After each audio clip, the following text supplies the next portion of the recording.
huge impact on me, like millions of others and hundreds of other fellow filmmakers. చాలా చాలా పెద్ద impact. స్టోరీగా చాలా simple story అవ్వచ్చు, but తీసిన విధానం, అప్పటి వరకు ఫైట్స్ ఎలా ఉండేవి, రామ్ గోపాల్ వర్మ గారు ఫైట్స్ ఎలా తీశారు, అప్పటి వరకు జనాలు ఎలా మాట్లాడేవారు, సినిమాలో ఎలా మాట్లాడారు, ఎలాంటి బట్టలు వేసుకునేవాళ్ళు, ఈ సినిమాలో ఎలాంటి బట్టలు వేసుకున్నారు, every small detail of Shiva especially youth మీద చాలా పెద్ద ఇంపాక్ట్ చూపించినాయి. ఎక్కువ మాట్లాడితే మెడకాయ మీద తలకాయ ఉండదు. చాలా స్వీట్ అండ్ స్ట్రేంజ్ మెమరీస్ ఉన్నాయి. శివ షూటింగ్ యాక్చువల్లీ మా ఇంటి దగ్గర పద్మనాభ నగర్ దగ్గర కీసే స్కూల్లో జరిగింది. కీసే స్కూల్లో ఎలా తీస్తారా అనుకున్నాను యాక్చువల్. అంటే అది తర్వాత అర్థం దాని బ్యూటీ.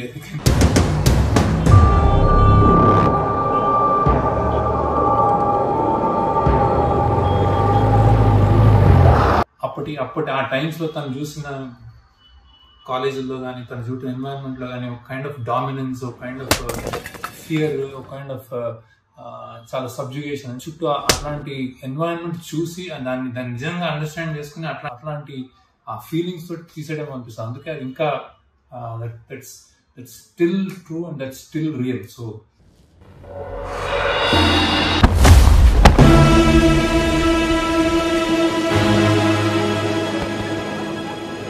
శివ అన్ని కొత్త యాక్చువల్లీ. అంటే everything is new.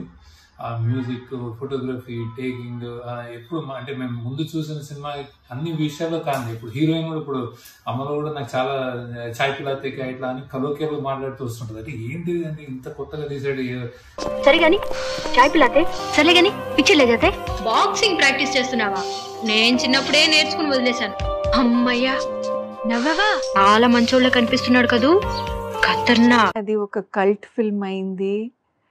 It was a path breaker and Telugu సినిమాకి ఒక న్యూ వేవ్ వచ్చిందని తెలిసింది. షూటింగ్ జరిగేటప్పుడు డైలాగ్స్ కొత్తగా ఉంది. The way Ram Gopal Varma wrote the dialogues, it was very new. నన్ను మా ఇంటి దగ్గర డ్రాప్ చేయరాదు? ఈ బస్సులో జనంతో పడలేక చేస్తున్నాను. సైకిల్ మీద ఏ డబుల్ తొక్కలేవా? నేను తొక్కుతాను.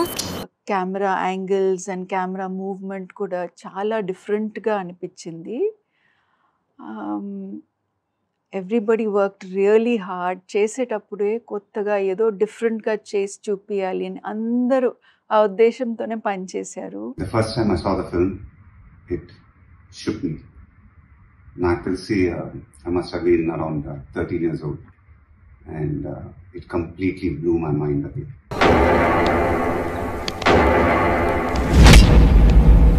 The intensity of the film, the attitude of the film, the background score of the film, it stayed in my mind for a very, very long time. After 2 days, I went and saw the film again. And then I saw the film again. అలా ఒక 10 సార్లు చూస్తుంటాను cinema. Shiva shorts పెట్టుకొని before the chase starts, before the fight starts ఎన్ని buildup shorts ఉన్నాయి అని చూసుకొని రాసుకొని, I almost like short to short I put in student number 1 interval short లో.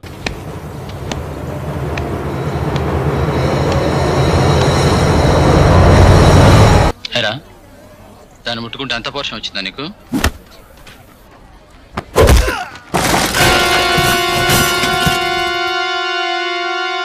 When you talk about Shiva, you have to talk about certain sequences of the film. And the iconic cycle change shot that stayed in my mind for a very, very long time. And ఇప్పటికీ మర్చిపోలేను ఒక short, cult షాట్లు అనుకోవచ్చు మనం, cult scene, ఆ cycle chain scene ఇప్పటికీ మన మనసులో అది నిలిచిపోయింది. చాలా సంవత్సరాలు సౌండ్ మైండ్లో తిరిగిన సీన్ ఏంటంటే ఆ చైన్ లాగిన సీన్.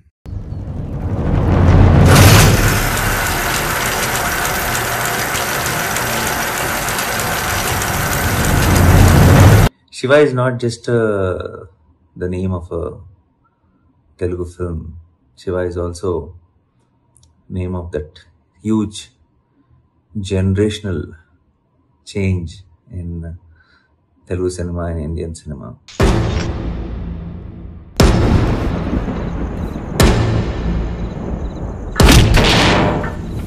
అప్పటిదాకా మామూలుగా ఏంటంటే సినిమాల విషయంలో అప్పటిదాకా కదా ఇప్పటికి కూడా ఏదైనా ఒక సినిమా ఒక పోకడ నడుస్తుంటే, ఒక ఫార్మాట్ నడుస్తుంటే అదే ఒక రూల్ అయిపోతుంది.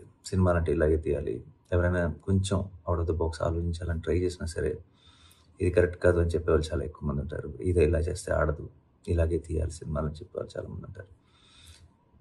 And once in a while there will be one film which will come and which will remind us what cinema is. ఆ blue shirt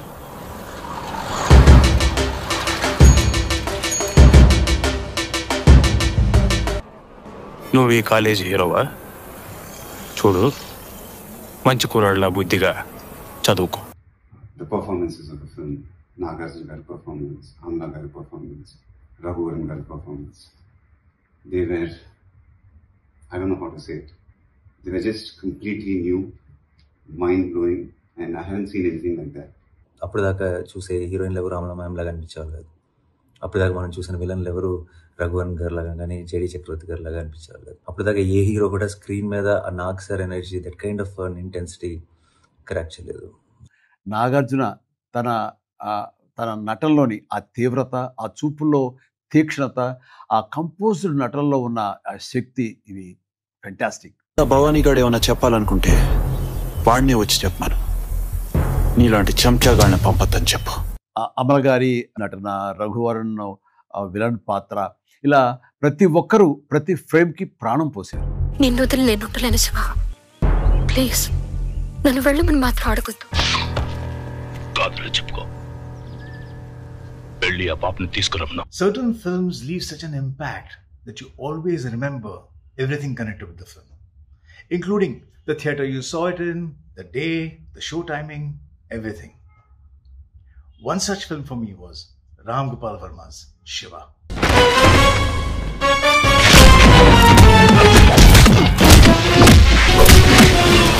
It wasn't just a film, it was a punch in the gut. It made me sit up and ask, who is this director? And how is he creating this energy on screen? There was something electric about it. The silences were louder than dialogues. The camera was almost like a character, constantly watching, angry, restless.